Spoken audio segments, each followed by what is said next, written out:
so hypnotized by their environment through the media, through television, through people living and creating ideals that everybody struggles to become, that no one can actually become in terms of physical appearance and definitions of beauty and valor, that are all illusions, that most people surrender and live their life in mediocrity.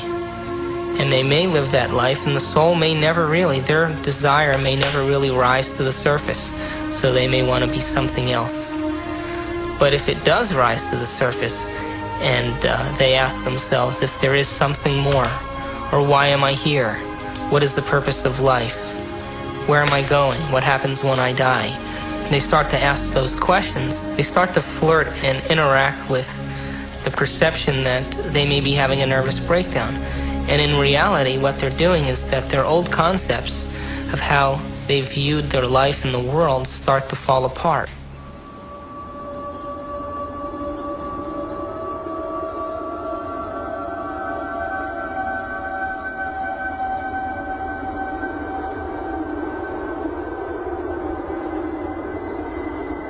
That's why very few people make this journey, because it's deeply unsettling.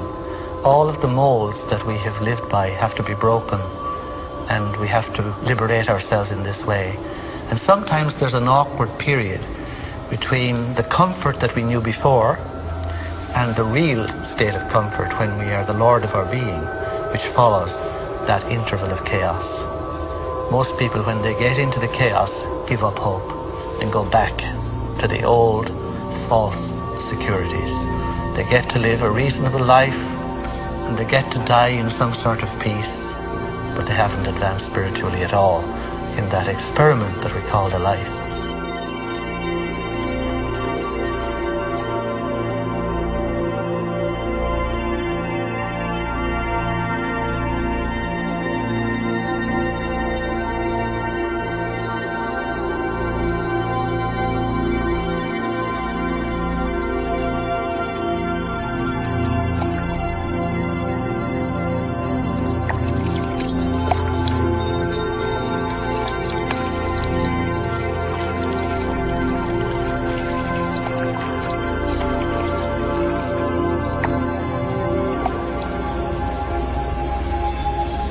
We're in completely new territory in our brain. And because we're in completely new territory, we're rewiring the brain, literally reconnecting to a new concept. Then ultimately, it changes us from the inside out. If I change my mind, will I change my choices? If I change my choices, will my life change? Why can't I change? What am I addicted to?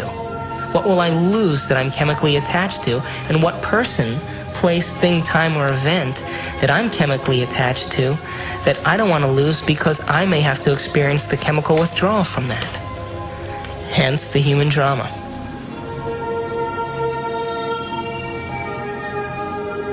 This life is but a page in an enormous book in which we will always be who we are, but always with the inherent needling of ambitious pursuit, a pursuit that takes us from the boring tedium of self-reflection, of self-hate, and to self-creation of new dreams. And we are ambitious gods.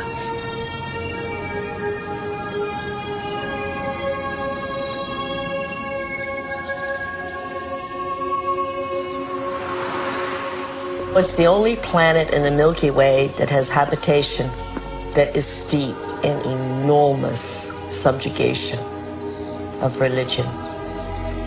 You know why that is? Is because people have set up right and wrong. I did say there is no right and wrong. Does that mean that it's a free-for-all? Absolutely not. I mean, the problem that I have with right and wrong in those categories is not that I want a free-for-all, but that right and wrong doesn't go nearly far enough. They have never sinned. They have never wronged. Wronged, yes, in moral confrontations with society, But that's their adversity. That's why they're here. To wrong, to learn, search, and use the wisdom of that to create yet greater dreams. There's nobody keeping records up there. The records are here, and I'm going to have to deal with them. That's far more painful than a record-keeping God up in the skies. So anyone who's setting out on the path of enlightenment will be absolutely impeccable in everything that they do. Is it because of fear of damnation? No. Or of the punishment of God, or because I have sinned and haven't got forgiveness? No, no, no. I mean, these are all excuses that keeps us away from the real problem. The really enlightened person will see every action has a reaction with which I must deal. And if I'm wise, I'm not going to do stuff that will cause me to have to face it and resolve it and balance it in my soul later. That's the real criterion. That God, or the fundamental level of reality, depending on what people describe, it really, I mean, theoretically, it should be everywhere. It's something, exactly how it would manifest or how God would manifest in the world is a more complicated issue. But I think that certainly from a more traditional religious perspective, people have kind of gotten away from God, the person. There's been a great shift from God up there or out there or in there, wherever, to the God within. And that's an improvement, but we don't want to get some idea that God can be within and still be separate, which is what most people think. They think the God within is like some of those alien movies, you know, where some being breaks out from my chest. God is not within in that stupid sense. What it means is that in God we live, move, and have our being, that we ourselves, in fact, are divine. What's the relation between my God self and your God self? There is no relationship because it's only one God self. It's in both of us. All people are divine people. Is it not ironic that all would say that this is the voice of the devil, or that this is heresy?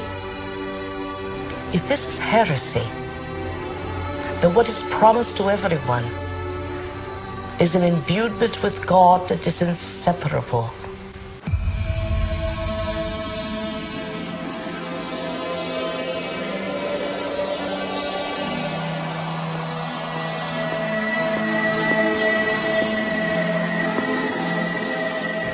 Knowledge allows the brain to begin to become wired, and we will begin to see what has always existed, but because we live in those routine automatic programs, we're unable to see because we're processing mind from the familiar. To learn knowledge means we're learning new things, and to learn new things means we're gathering information and creating the circuitry now to begin to develop the sensitivity, to begin to see things for the first time.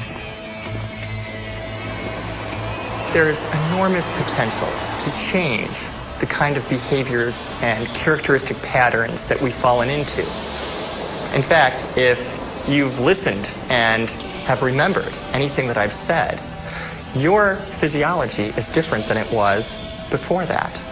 That is something that Eric Kandel, the recent winner of the Nobel Prize in Medicine and Science, said very eloquently at a talk, that basically memory has been encoded, your genetic structure has changed, and while we previously would talk about the nervous system as this very rigid thing that didn't have much capacity for change, we now know that on many levels that isn't true.